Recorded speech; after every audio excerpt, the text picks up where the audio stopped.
శాంతి హోమం చేసిర్రు. ఇక లడ్డు లడాయి వడిచినట్టే అనుకుర్రు చాలా మంది. కానీ నెయ్యి మంటలు ఇప్పుడిప్పుడే చల్లారేటట్లు లేవు. ఓ దిక్కు ముఖ్యమంత్రి, ఇంకో దిక్కు ఉప ముఖ్యమంత్రి ఇద్దరు కలిసి పాత సర్కారులను పొట్టు పొట్టు సాపిస్తుర్రు. అందరికంటే ఎక్కువ పవన్ కళ్యాణ్ సారు మస్తు గరం అవుతున్నాడు.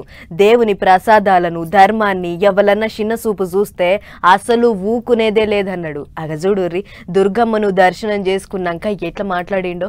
అగజూడుర్రి పొద్దుగాలనే డిప్యూటీ సీఎం పవనాలు సారు ఇంద్రకీలాద్రి మీద వెలిసిన దుర్గమ్మ దర్శనానికి పోయిండు. ఇప్పటికే ప్రాయశ్చిత్త దీక్షలో ఉన్న సారు దుర్గమ్మ గుడి మెట్లు గడిగి పసుపు కుంకుమ బొట్లు పెట్టిండు. అటెనక మాట్లాడుకుంటా పాత సర్కారోళ్లకు గట్టిగానే సురుకులు పెట్టిండు. హిందువుల గురించి ధర్మం గురించి ఎవరు తక్కువ చేసి మాట్లాడినా ఊకునేది లేదని హెచ్చరిక చేసిండు. పొద్దున్నేస్తే తాళ్లు కట్టుకునే వాళ్ళు బొట్లు పెట్టుకునే వాళ్ళే, కానీ ఒక తప్పు జరిగింది, ఒక అపవిత్రం జరిగింది అంటే పదవులు అనుభవిస్తూ ఉన్నవాళ్ళు, పొద్దున లేస్తే గుళ్ళకి వెళ్లేవాళ్ళు, వీళ్ళు అపహాస్యం చేస్తా ఉన్నారు. బోర్డుని మీరు స్థాపించారు, మేము స్థాపించాల. తప్పులు జరిగినాయి. తప్పులు జరిగితే వైఎస్ జగన్ గారు ఏం చెప్పాలి? ఒకవేళ నాకు తెలియకుండా మేము ఆయన బ్లేమ్ చేయట్లా, కానీ మీ ఆధ్వర్యంలో జరిగింది. మీరు కాన్స్టిట్యూట్ చేసిన బోర్డు వల్ల జరిగిన తప్పిదాలు ఇవి. అంతేకాదు సినిమా వాళ్ళు కూడా ఎంకన్న లడ్డు మీద జోకులేస్తాండ్రు, జాగ్రత్తగా మాట్లాడుర్రే అని హెచ్చరికలు చేసిండు. సినిమాల యాక్టర్ ప్రకాష్ రాజును గట్టిగానే ఆర్చుకున్నాడు. ప్రకాష్ రాజు కూడా చెప్తా ఉన్నాను, నాకు మీరంటే గౌరవం, I have extreme respect for you. కానీ when it comes to secularism, Prakash Raj garu, it is a two way, not one way. I have extreme respect for you. You know that. మీరు secularism is always two way, it is not one way. హిందువుల మీద దాడి జరిగినప్పుడల్లా వచ్చి మాట్లాడటం తప్ప, మీరు మాట్లాడితే కూర్చొని నేను పాటించే ధర్మానికి అపవిత్రం జరిగినప్పుడు నేను మాట్లాడకూడదు, మౌనంగా ఉండాలి. సెక్యులరిజంకి విఘాతం అంటే ఏంటి? సెక్యులరిజం విఘాతం. నా ఇంటి మీద దాడి జరిగినప్పుడు నేను మాట్లాడకూడదా? నా ఇల్లు 10 మందికి ఆశ్రయం ఇస్తుంది. నా సనాతన ధర్మం అన్ని ధర్మాలకి ఆశ్రయం అయితే దానికి దాడి జరిగినప్పుడు, దాని మీద అపవిత్రం జరిగినప్పుడు దానికి కూడా మాట్లాడకూడదంటే ఏం మాట్లాడాలి మీతోటి? ప్రకాష్ రాజ్ గారు, you have to learn your lessons.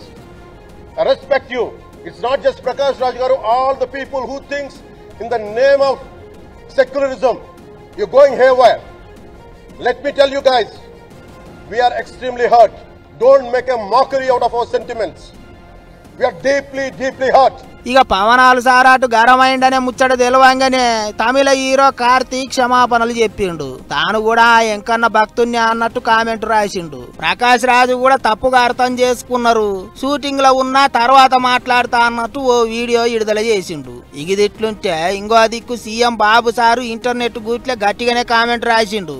మాజీ ముఖ్యమంత్రి జగనాలు సారుకు హిందువుల సాంప్రదాయాల మీద పట్టింపే లేదు, భక్తే లేదు అన్నట్టు రాసిండు. తప్పు చేసి కూడా గట్టిగా మాట్లాడుతాను అన్నట్టు కోపానికి వచ్చిండు. అటు వైసీపీ లీడర్లు కూడా ఊకే ఉంటలేరు. పవనాలు సారు మాట్లాడంగానే అంబటి రాంబాబు బయటికి వచ్చిండు. ఇక చూడరు ఏమన్నాడు. చాలా గొప్పవారండి పవన్ కళ్యాణ్ గారు. దయచేసి మీ ప్రాయచిత్త దీక్ష పక్కన పెట్టి మా మీద ఎంక్వైరీ చేసి నిరూపించే కార్యక్రమం చేయి. రెండోది, మీ నానాజీ తప్పు పని చేశాడు, కేసు రిజిస్టర్ చేసి అరెస్ట్ చేయి. ఈ రెండూ చేసిన రోజున నువ్వు నిజమైన దైవభక్తి ఉన్నవాడు అని నమ్ముతాం. లేకపోతే ఇది కూడా చంద్రబాబు లాగా నాటకం అనుకోవాల్సి ఉంటుంది. దయచేసి ఆలోచించమని గౌరవనీయులైన డిప్యూటీ సీఎం గారైన పవన్ కళ్యాణ్ గారు, మేము తప్పు చేస్తే మీరు మెట్లు గడవటం ఏంటండి?